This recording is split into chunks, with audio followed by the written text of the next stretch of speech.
So, what is meditation?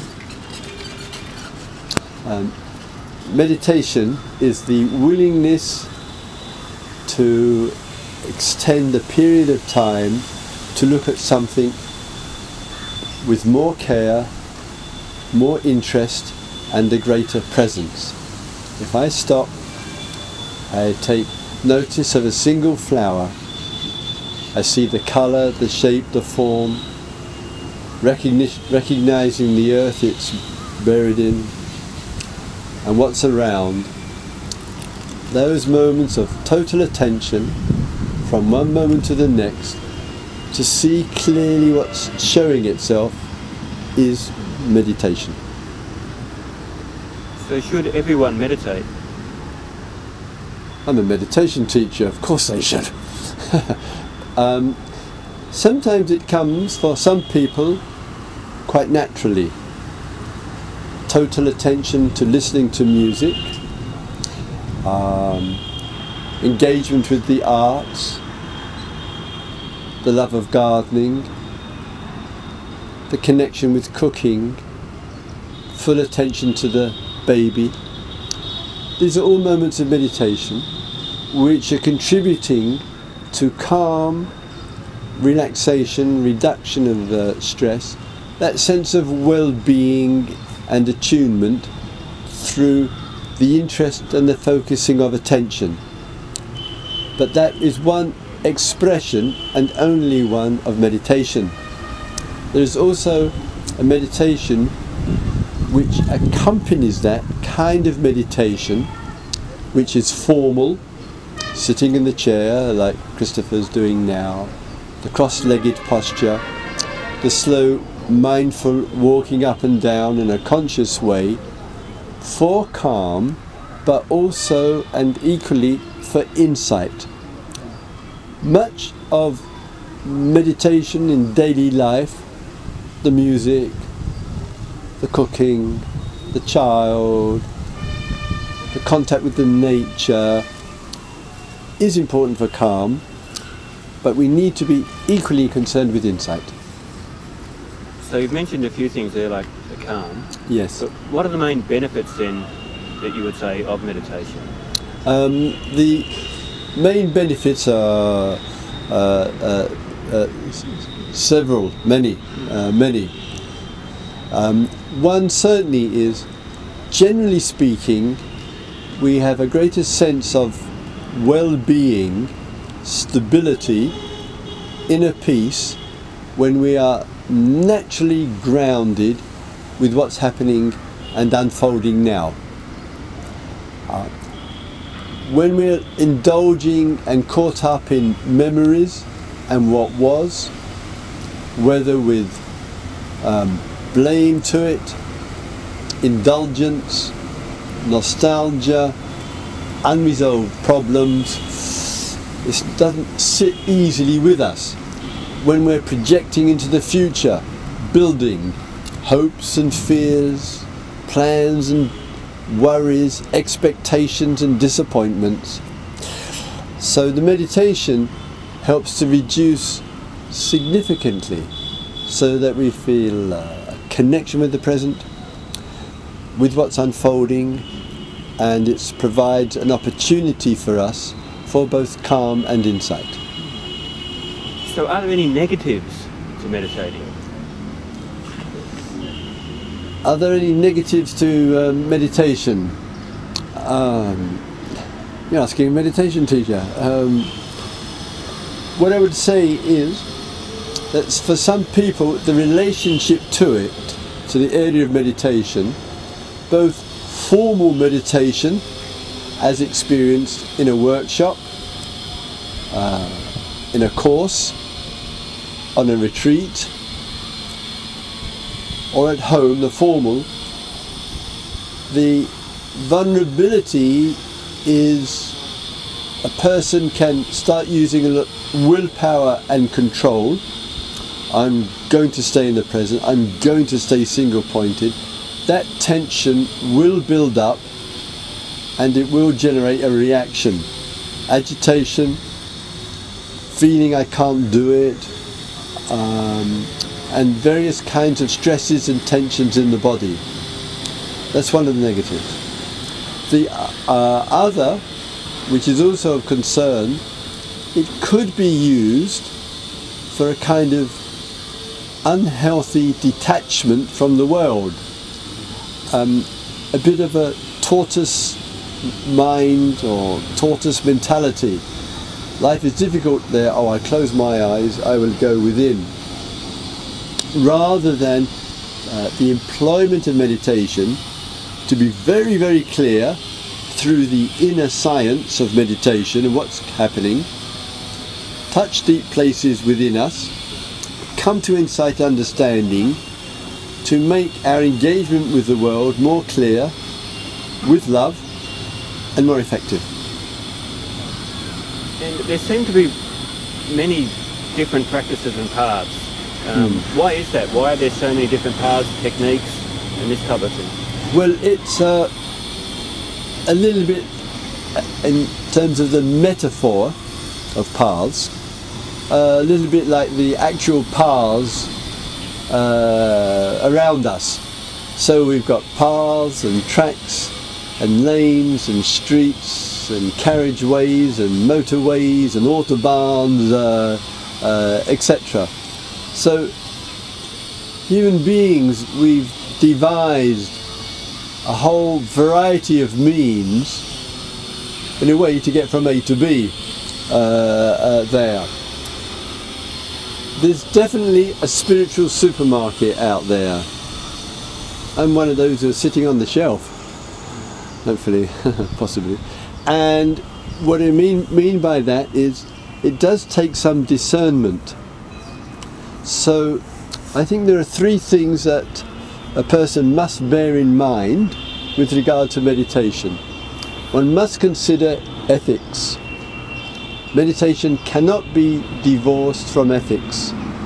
Essentially, commitment to a life of non-harming, non-destructive, care and respect for others, for animals, for the environment. Ethics go together with meditation. Meditation also cannot be separated from calm insight and looking at life wisely, with wisdom. Sometimes we can meditate on a text, on a few verses of poetry, on a discourse of the Buddha, on a statement from Jesus, whatever. And in really giving real total attention, which is the act of meditation, something touches a deep place inside of us and something emerges out of it. So yes, there are many paths. To me, the coordinating factor is ethics, meditation, and mindfulness in daily life, wisdom in relationship to living. If all those three are working, it's one path with many approaches. Okay, well, you just answered the next question in many ways. Right. Would you say you have a specific way of teaching yourself? This morning, here in Saranath, where the Buddha gave his first talk, and I am a Buddha Walla down to my DNA. And in the first talk, he strongly encouraged two areas to be really mindful of, meditate on. One is self-indulgence, I, me, my, just thinking about oneself, self, I. And the other extreme or polarity is putting ourselves down. In the old language it would be called self-mortification. It sounds dreadful. And that would be forms of criticism, negativity, fault finding, not feeling good enough, etc. So in the kind of traditional way, I endeavour to find the middle way between the extremes. That's a strong feature of the teaching. Secondly, strong feature would be the regularity of pointing to immediate discoveries and realizations, because I think we have that potential. And the third would be understanding the emptiness of any self-existence to anything. That life is just a rich diversity of causes and conditions, and everything depends on causes and conditions, and to explore the meaning of that and the liberation in the midst of it. And you've mentioned we're here in Sarnath. Yes. Could you say something about the program here in Sarnath and other teaching that you do around the world? Quietly. Yes. I first arrived in India in 1967, making the overland trip from England, and at that time it was called the Hippie Trail. Love, peace and harmony. My daughter says I am one of the most real products of the 60s that she knows. And then I arrived here in 67, late 67. Then in 75, the Lord Abbot of the Thai monastery in Gaia very kindly asked me to give teachings. And that's been going on since 1975 until this year, 2012. And the Lord Abbot, about 15 years ago, contacted me and said, look, a lay person had made a very large donation to build an extra building for pilgrims. And the Abbot said to him, make it a meditation hall with cells instead. Let's use the money for that. When that was finished, he contacted me and said, Christopher, would you like to come and offer some kind of program here in Sarnath? I couldn't come for a year or two because my daughter was in her teens. I didn't want to be away from India for more than 3 or 4 weeks. So I said, it has to wait for 2 years. So in 1999 I came. I invited Gaia, who I'd known since the 80s, to start teaching, other teachers, and the essential intention, because the retreats are so silent, people often don't have the opportunity, obviously, to really connect.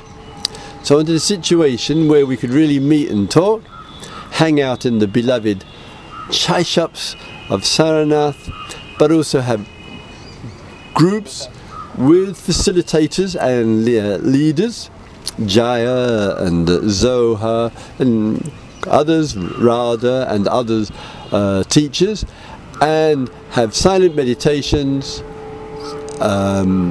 daily talks, full program, but much more sharing, the Sangha, getting together to share with each other. And so we started that in 1999, and so far so good. And if you could just finally give advice to anyone watching this video, what would your advice be? What would my advice be? There's a good question there. One would be to take a really honest, clear look at one's life, to question in it, is one willing to look at areas of greed, negativity, fear and stress, and see what the steps are to liberate oneself from that, because that makes one unhappy, it's unfulfilling, and there are ways and means to transform the inner life. And secondly, to really explore what a genuinely free way of life is, not to compromise that. In the West we're always talking about freedom, always talking about it. The politicians have become missionaries for it, but when one looks at the freedom we have in the West, it's a very small freedom. It's a freedom to choose different consumer goods, and when we express our freedom, democratic freedom, to make any real protest, If the protest gets really strong, that freedom quickly starts disappearing because it threatens the status quo. So a liberation movement is a questioning movement. It requires fearlessness, and especially it requires love. And we have to find ways to bring a deep love into all of our relationships. If a person's not doing that, not able to do that, feels the limitation that they're not able to do that, quickly, today, without delay, find out what's going to change that. Meditation will make a very useful contribution. Thank you very much for your time. Thank you.